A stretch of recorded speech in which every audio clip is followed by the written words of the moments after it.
Vangaveeti cinema హడావిడితో చాలా busy అయిపోయాడు రామ్ గోపాల్ వర్మ. నిన్న బెజవాడకెళ్లిన ఆయన ఇవాళ దేవినేని నెహ్రూతో సమావేశమయ్యారు. తాను తీస్తున్న వంగవీటి సినిమా గురించి ప్రధానంగా చర్చించారు. అనంతరం ప్రముఖ లాయర్ కర్నాటి రామ్మోహన్ రావును కూడా కలిశారు. తాను తీస్తున్న సినిమా కథ ఇతరత్ర అంశాలపై లోతుగా చర్చించారు. మరోవైపు వర్మ సినిమాకు వ్యతిరేకంగా అటు ఆందోళనలు కూడా సాగుతున్నాయి. చలసాని వెంకటరత్నాన్ని కరుడుగట్టిన రౌడీగా చిత్రీకరిస్తున్నారని ఆరోపిస్తూ సిపిఐ ఆందోళనకు దిగింది.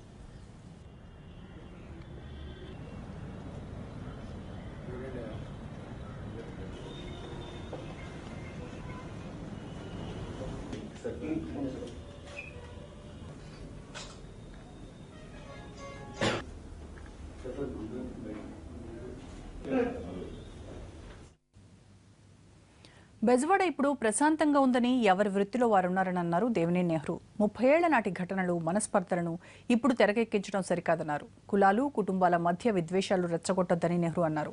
తనను కలిసిన రామ్ గోపాల్ వర్మకు ఇదే విషయాన్ని స్పష్టం చేశానని తెలిపారు దేవినేని.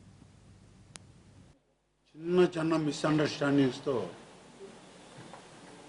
30 సంవత్సరాల క్రితం జరిగినటువంటి ఒక 2 కుటుంబాల మధ్య జరిగినటువంటి తగాదాన్ని దాన్ని ఏదో పెద్ద ఎత్తున చూపించడం, లేనటువంటి సంఘటనల్ని ఏదో జరుగుతున్నట్టుగా అనుకోవటం, ఎవరి జీవితాల్లో వాళ్ళు సెటిల్ అయిపోయి ఎవరి ప్రొఫెషన్స్లో వాళ్ళు సెటిల్ అయిపోయిన తర్వాత ప్రశాంతంగా విజయవాడ కూడా ఎక్కడ ఏ చిన్న సంఘటన కూడా జరగలేదు, సంఘటనలు జరగట్లేదు కూడా. ఇది కులాల మధ్య లేకపోతే మతాల మధ్య లేకపోతే గొడవ ఎప్పటికీ కూడా కాదు. నేను ఇందాకే చెప్పాను, 30 సంవత్సరాల క్రితం జరిగినటువంటి చిన్న మిస్అండర్స్టాండింగ్స్తో 2 కుటుంబాల మధ్య కూడా లాస్ జరగటం జరిగింది. అది వాళ్ళు దీనికి ఇంత పబ్లిసిటీ ఇవ్వాల్సిన పని కూడా లేదు. ఇదంతా చూస్తుంటే వారం రోజుల కాడి నుంచి దాని మీద సినిమా తీస్తున్నారనో, లేకపోతే ఒకరిని ఎక్కువ చేస్తున్నారనో తక్కువ చేస్తున్నారనో